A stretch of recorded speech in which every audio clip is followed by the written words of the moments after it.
Hai semua, pernah kamu mendengar pasal maklumat pembangunan Mampan?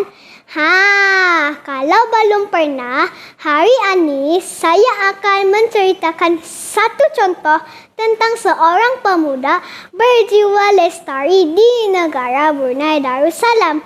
Namanya Aiman. Bukan Aiman yang tak kisah itu. Ini Aiman yang kisah tentang alam sekitar.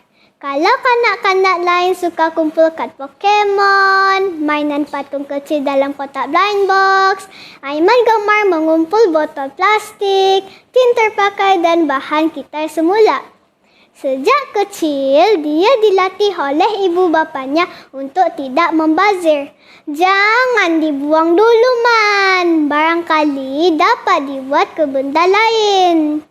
Jadi, dari kecil, Aiman sudah terbiasa membuat permainan sendiri, contohnya roket daripada botol air. Suatu hari, semasa mata pelajaran STEM, gurunya mengumumkan tentang pertandingan inovasi hijau untuk orang Brunei kita ni. Inovasi hijau untuk orang Brunei kita ni? Apakan tu? Sejenis sayuran kah? Fikir Aiman. Inovasi hijau ini adalah ciptaan mesra alam yang memberi manfaat bukan saja masa ini, tapi untuk masa akan datang juga. Aiman pun terus tersenyum sambil berangan-angan tentang idenya untuk mencipta tong kompos bijak dari bahan terbuang. Pakai tong, ditambah alat pengesan, boom! Jadilah Ironman kampung. Aiman, dengar dulu penjelasan cikgu ni. Inovasi hijau ni untuk mengurangkan pembaziran dan menggunakan sumber secara bijak. Sewaktu makan malam, Aiman pun bercerita kepada bapanya tentang idenya untuk projek inovasi hijau. Dengan bantuan bapanya, Aiman pun mula membina prototipe bekas cat terpakai sebagai tong utama, alat pengesan untuk mengesan para sisa, dan pembesar suara untuk mengeluarkan bunyi sekiranya sisa sudah sedia untuk dijadikan baja. Setelah beberapa hari, prototipe Ironman kampung pun siap. Bahman, cubai tia Ironman kampung itu.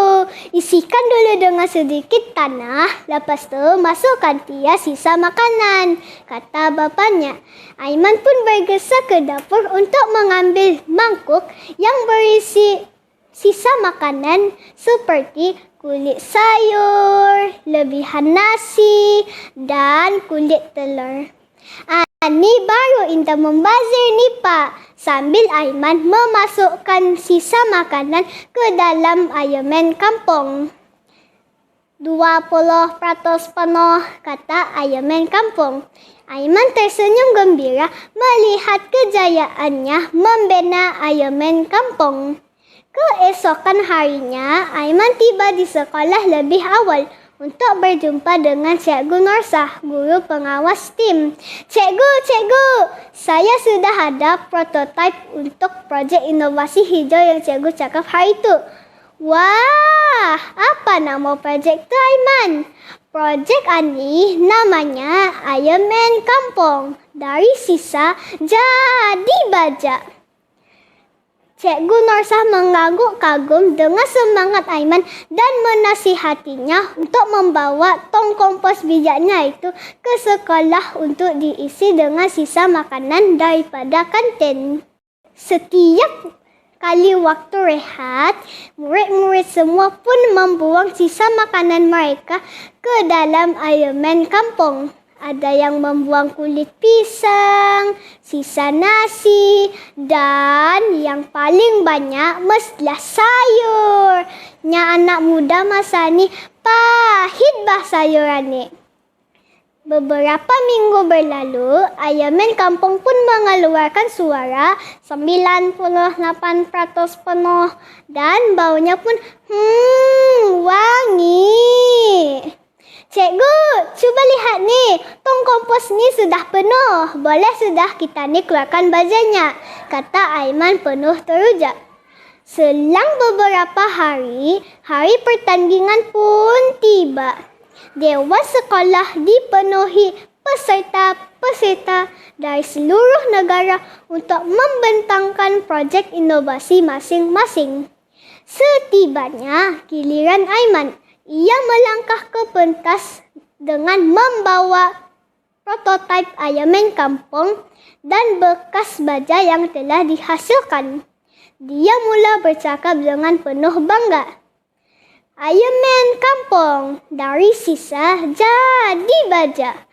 Tong kompos bijak ini bukan sekadar tong kompos yang biasa. Ia dibuat untuk mengumpul sisa makanan dan kemudian menghasilkan baja untuk bertanam. Jadi, indah membazir. Bukan itu saja. Kalau sisa makanan ini dikompos dengan bijak, negara kita ni akan lebih bersih dan pemanasan global pun dapat dikurangkan pasal indah lagi banyak pengeluaran gas rumah hijau. Aiman membentangkan projek kecilnya itu dengan penuh yakin. Ia yakin bahawa projek kecil itu adalah satu langkah kecil yang akan memberi impak besar dalam menyokong matlamat pembangunan Mampan dan untuk membantu Brunei Darussalam mencapai wawasan 2035. Sekian cerita Ayaman Kampung dari sisa jadi baja. Wabillahi taufiq wal hidayah. Wassalamualaikum warahmatullahi wabarakatuh.